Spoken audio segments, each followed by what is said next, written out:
The Johnson Wax Program with Fibber McGee and Molly.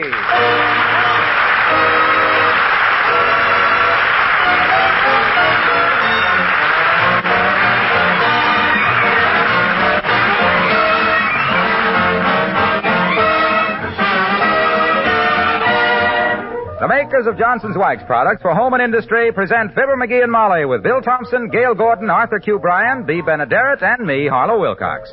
The script is by Don Quinn and Phil Leslie, music by the King's Men and Billy Mills Orchestra.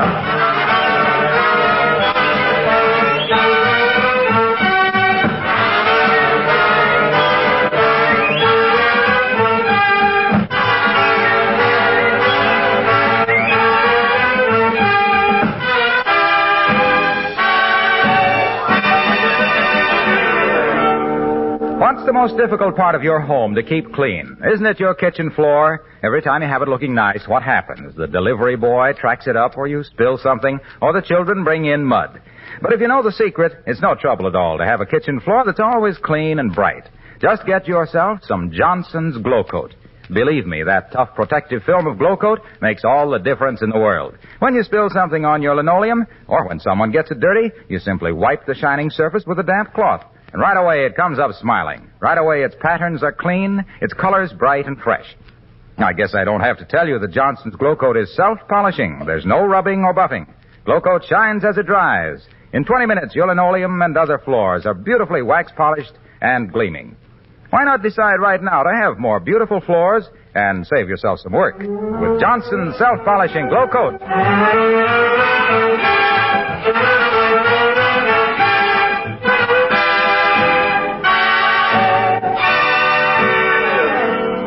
The famous faces in history, the face that launched 1,000 ships, the face on the barroom floor, and so on, the most fascinating are to be found in the family photo album. And at 79 Wistful Vista, going over their album and wondering at the marvels of biology, we find Fibber McGee and Molly.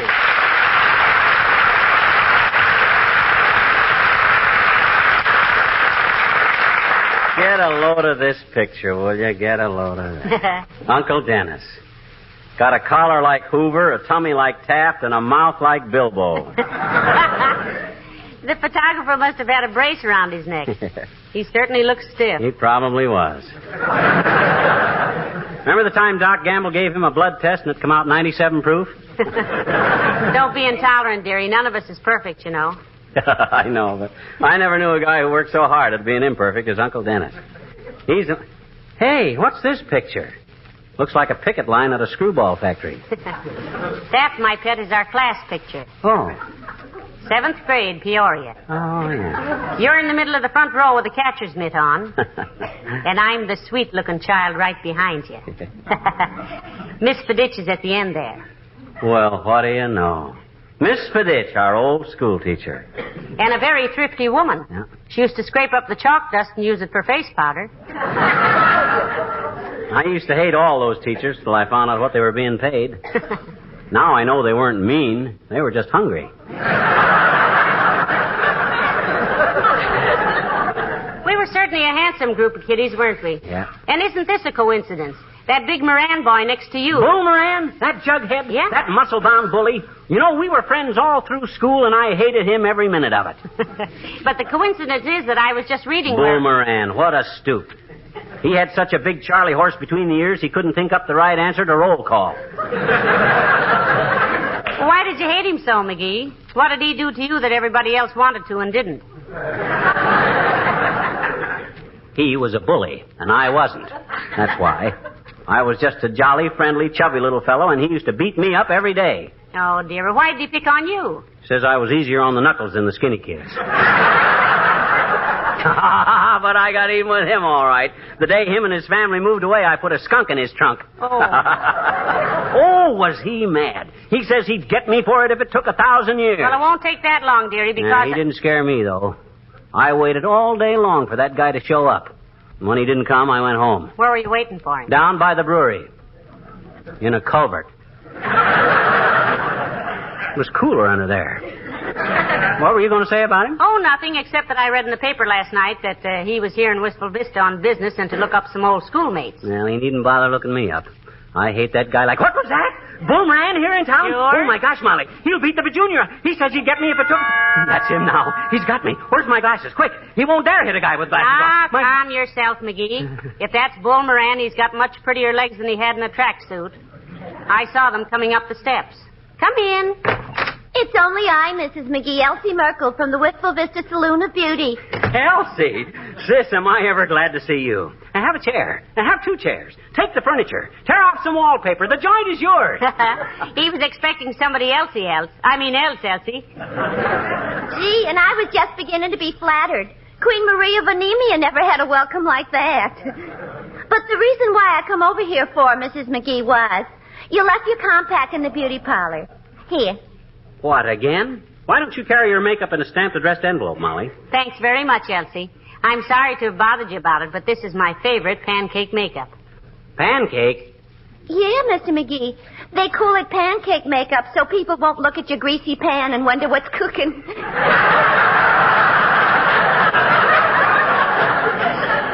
How's everything at the beauty parlor, Elsie? Keeping you busy? I'll say. I spent the whole morning working on Fifi Tremaine, the actress. Fife Tremaine. Hey, Molly, ain't that the filly that Doc Gamble and the trivia are whinnying at? That's the one, all right. Say, Elsie, is Miss Tremaine a blonde or a brunette? Well, she's a decided blonde, Mrs. McGee. She is, huh? Yeah, she decided a couple of months ago. Before that, she was dark as the inside of a horse. Is she pretty glamorous, Elsie? To a beauty operator such as I am one of, Mrs. McGee, glamour is strictly something that comes out of a jar. I've seen dames come in looking like they just got off a broom. And in 2 hours, they got fellas throwing diamond tiaras at them. Well, Doc Gamble and the trivia are both trailing her around like a busted garter. Doc's got her fever chart on his desk in a gold frame. And Latrivia gives her a motorcycle escort when she goes out to walk the dog. Oh, it must be wonderful to have a doctor and a mayor in love with you. One keeps you out of the hospital and the other keeps you out of jail. Incidentally, Mr. McGee, I heard some news about you today, too. You did, eh? What was it, Elsie? Well, I was giving a lady a henna wrench. And she says she came home from her vacation on a train on which she met a very nice gentleman, which he used to go to school with Mr. McGee in Peoria. And he's going to be here in town, and the first thing he's going to do is to look you up. You mean Boomerang? Did he say anything else? Oh, yes. But just then my assistant slapped a mud pack on the lady's face, which reminds me I got to get back and scrape her off. Goodbye.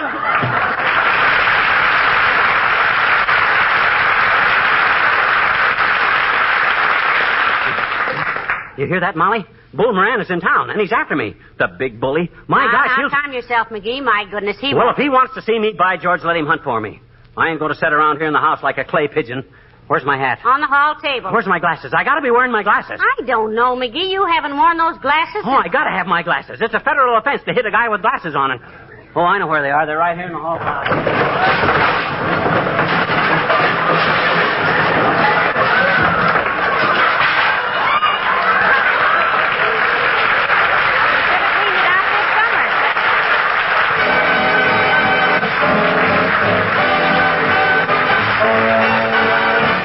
Billy Mills in the orchestra and Old Buttermilk Sky.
My goodness, McGee, I'm tired of walking. Don't you know any streets where the sidewalks are softer? You'll get your second win in a minute, kiddo. I got to keep circulating. Why don't we go home, and then if Mr. Moran shows up... Oh, no, we don't. He's just the type of linthead that'll be after me with a sawed-off shotgun. And a moving target is harder to hit. I know alleys in this town where he'd never... Oh, McGee, there's Officer Clancy waving to you. Where? Right over there. Take those silly glasses off so you can see. Okay. But if you spot Moran, let me know so I can put him on again. Oh, hi, Clancy. There's McGee, if it isn't just the laddie I've been after looking for. And how are you today, McCushler? The top of the morning to you. And the balance of the day to yourself, Mr. Clancy. Ah, McVornin, 'tis yourself that has the soft wind off the lakes of Killarney in her little throat. Sure, and when I hear the likes of you speaking with the voice of the little people, 'tis taking me back to the county clarities. Oh, lay off it. You phony bog trotter. Closest you ever been to Cork was the last time you pulled one out with your teeth. What's on your mind, Clancy? Well, now, me bucko, I've been assigned to this precinct to collect fees for dog licenses. Your dog is a male or a female? We haven't got a dog, Clancy. What? You haven't got a dog?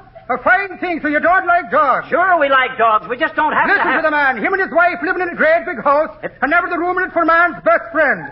Never known the friendly touch of a cold nose. The honest love and devotion of a loyal animal like a dog. Ah, the shame of it. Yeah, but Mr. Clancy... And who would it be that waits at the door for you day after day? Never complaining, never criticizing, knowing all your faults and forgiving you for every one of them. Who is it? Me. Look, Clancy, I know you're... Disappointed I am in you, McGee. The dirty selfishness of you, you Scot. A man that can't spare a warm corner by the fire for a friendly pup. Yeah, but Mr. Clancy... But never let it be said that Terence Francis Martin Joseph Clancy was one to stand for such things in his own precinct.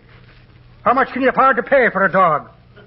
What do you mean, how much can we afford to pay? As it happens, me own dog and a finer half Doberman, half Cocker Spaniel... Never bit a milkman. She had pups this very day, and to give him a home and the love of a good man, I'm letting you have one for $35. Yeah, but we don't... Quiet, my poor Neen. 'Tis not a cent more will I take. 'Tis like selling me own child, it is. And breaks the heart of me to part with it. I'll be over tonight. Now, wait a minute. That'll be 35 for the pup and 3 for the license. Good day to you. And 'tis proud I am to know such dog lovers as yourself.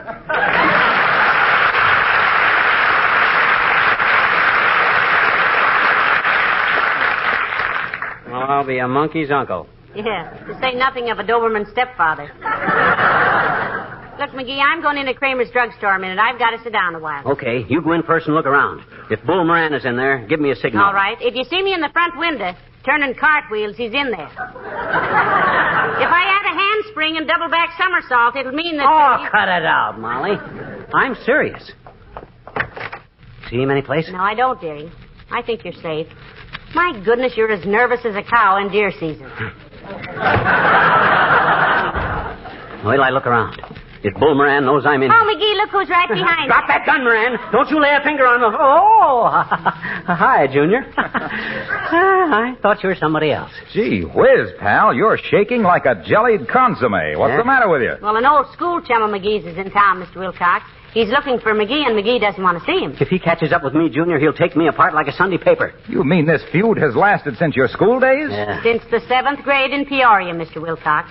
When this boy moved away from town, himself here put a skunk in his trunk. A rather novel going-away present, you'll admit. The dirty bully. It served him right after the way he used to beat me up on the way to school every day. Hey, you want me to stick around with you, pal? Between us, we can lay this guy colder than an Eskimo's mucklucks. I don't know, Junie. He's awful big. I don't remember him as being so big, McGee. Oh, you don't, eh? You never looked at him with your eyes full of knuckles. He used to pace me so hard. Hey. Speaking of paste, I've got to call the office. Huh? We're expecting a big shipment of Johnson's paste wax. Okay, but as I was saying, Junior, this guy used to hit me with The paste wax is making a terrific hit around Wistful Vista, you know, the way it protects and preserves and beautifies floors, furniture, windowsills, and luggage. It's so wonderful. Yeah, we know, Mr. Wilcox, but this big bully that McGee That's what I was saying. Johnson's paste wax does such a bully job of guarding wood and leather and enamel surfaces against dust and dampness, protecting it against almost... Yes. We know. But that don't protect me against Bull Moran. Against who, pal? Bull Moran, Mr. Wilcox. That's the brute McGee is dodging. Well, why didn't you say so? I was just talking to him about you. What? Where is he? Where is he? In the back of the store, in the phone booth. He'll be out in a minute, I guess. McGee, come back here. McGee!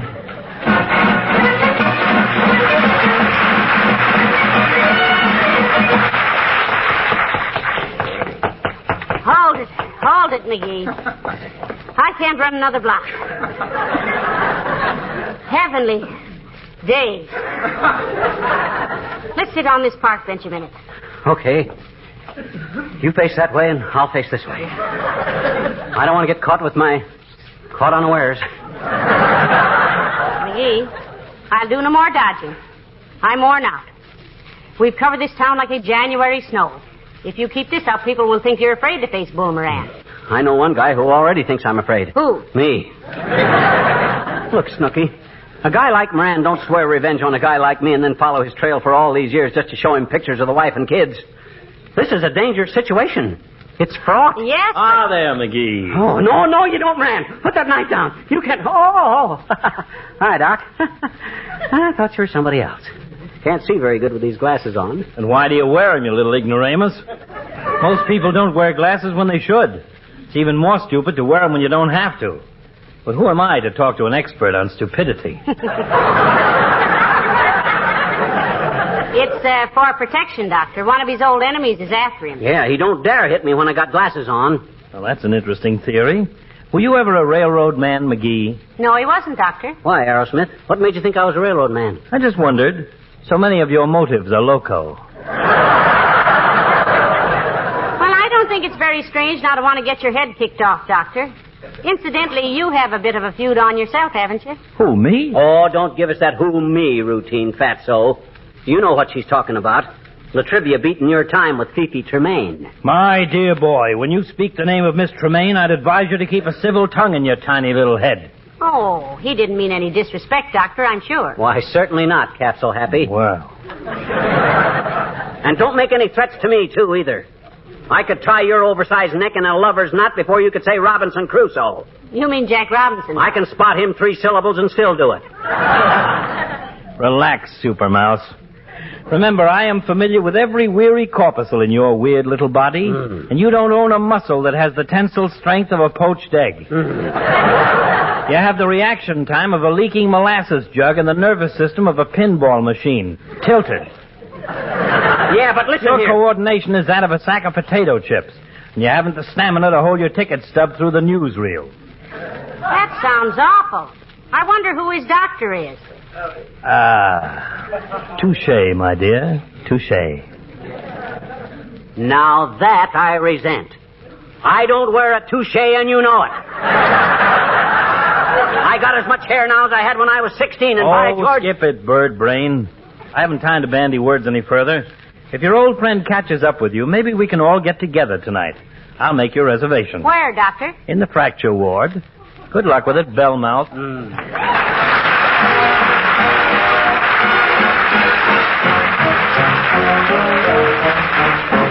The King's Men sing My Darling Clementine.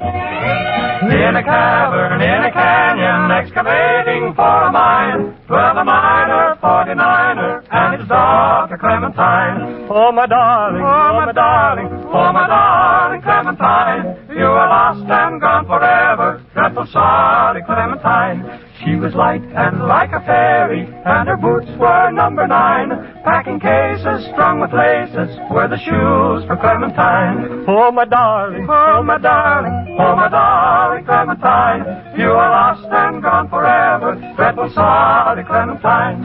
Oh, she was driving little ducks to water while the steeple clock was striking 9. When she caught her foot and stumbled on a root and tumbled down into the brine. Oh, my darling, oh, my pretty little darling, oh, my darling Clementine, my Clementine. You are lost and gone forever, dreadful sorry Clementine. Her ruby lips above the water blowing bubbles soft and fine. Alas, I could not swim, the fisher boy saved Clementine. Oh, my darling Clementine, and now she's married to the fisher boy. soft and clementine. Oh, my darling, oh, my pretty little darling, oh, my darling, oh, my darling Clementine. My Clementine, you are lost, you're lost to me, gone forever, gone forever. Dreadful sorry Clementine,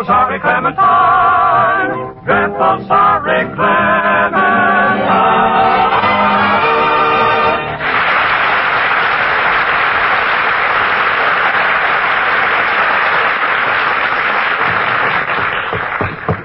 Hurry up, Molly. Let's get in the house and...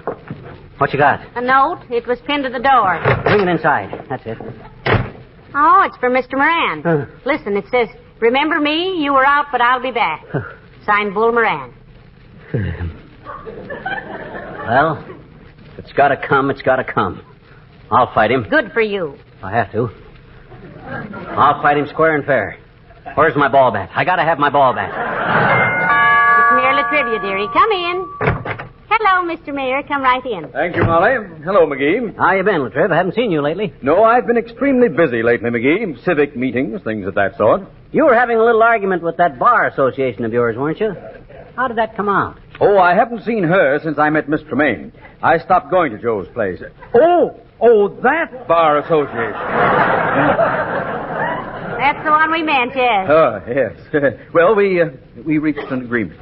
That's good. Personally, I'm glad to hear you haven't been dating anyone else since you met Fifi. Thank you. I wish I could say the same for her.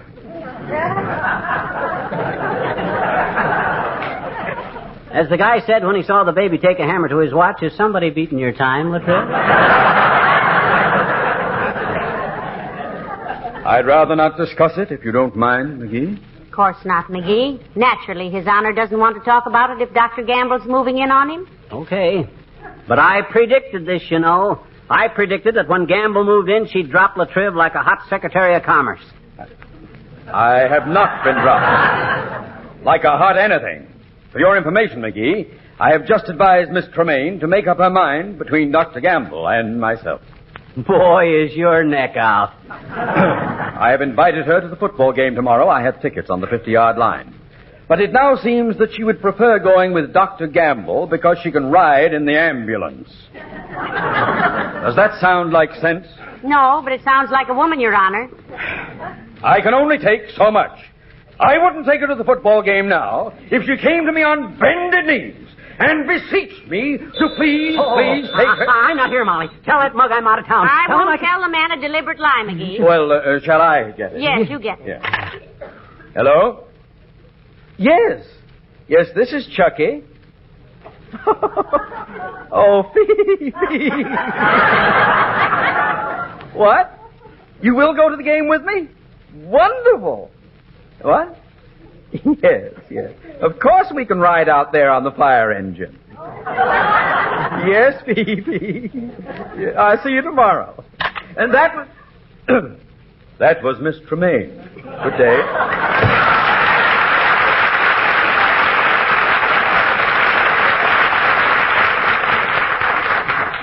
Boy, oh boy, is he ever loopy. Look at that guy go up the sidewalk, Molly. His feet aren't even touching the pavement. Ah, love. You know, what are you doing with the ball bat, McGee? I'm putting it away. I'm not going to use it, Molly. Fight or no fight. Good for you. I found a length of gas pipe. No, now, McGee, it's ridiculous for two grown men. Who is it? Can you see? No, but talk to him. No. I'll talk to him. Yeah. Surely he won't hit a woman and... Sure. We'll both talk to him. Stand right up here. Come in. Oh, what do you want, Bud? We don't need any magazines. Oh, I'm not selling anything, sir. I'm looking for Mr. McGee. Yeah? Well, I'm McGee. I thought you were. I'm Richard Moran. Bull Moran. Remember? Oh, my goodness. Well, for the love Nobody calls me Bull anymore, of course. I must have been awfully big for my age in those days because, you know something? I never grew an inch after the 7th grade. You didn't grow, eh? What do you know about that? Am I glad to see you? Oh, thank you. I've been looking all over town for you, Moran. Yes? Step right out in the yard here. You remember the time you put that mouse up my pants leg and tied the cuffs together? McGee, now don't... And the time you nailed my shoes to the floor? Oh, dear, McGee! And remember... McGee, don't! Let the man up, McGee! No!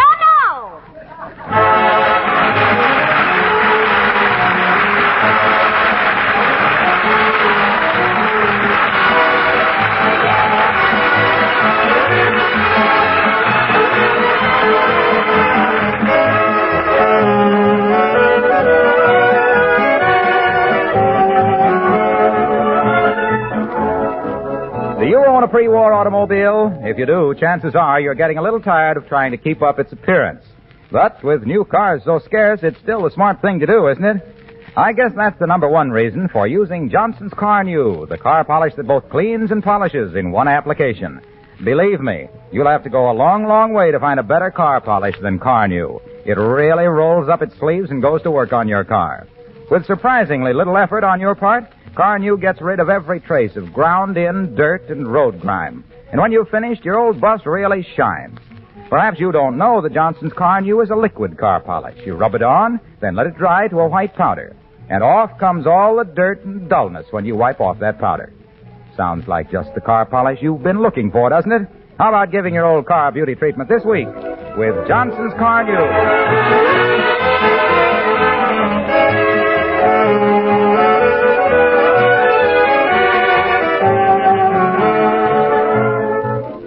Tell us, Mr. Moran, whatever happened with the skunk himself here put in your trunk? Yeah. I heard you were pretty sore about that, Bull. Oh, yes, at first. But we collected $500 damage from the moving company for that. Father invested it and made his first $1 million. Heavenly days. What are you doing for a living now, Mr. Moran? Oh, nothing. For several years, I spent my time endowing all my old schoolmates. $100,000 apiece. Oh. I wrote to McGee several times, but he never answered. Is it too late now, Bull? I'm afraid so. What with taxes, you know. Mm-hmm.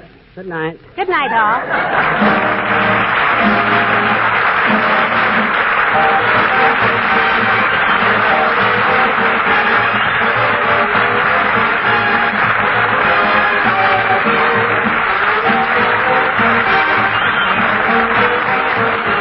This is Harlow Wilcox speaking for the makers of Johnson's Wax Products for home and industry, inviting you to be with us again next Tuesday night. Good night.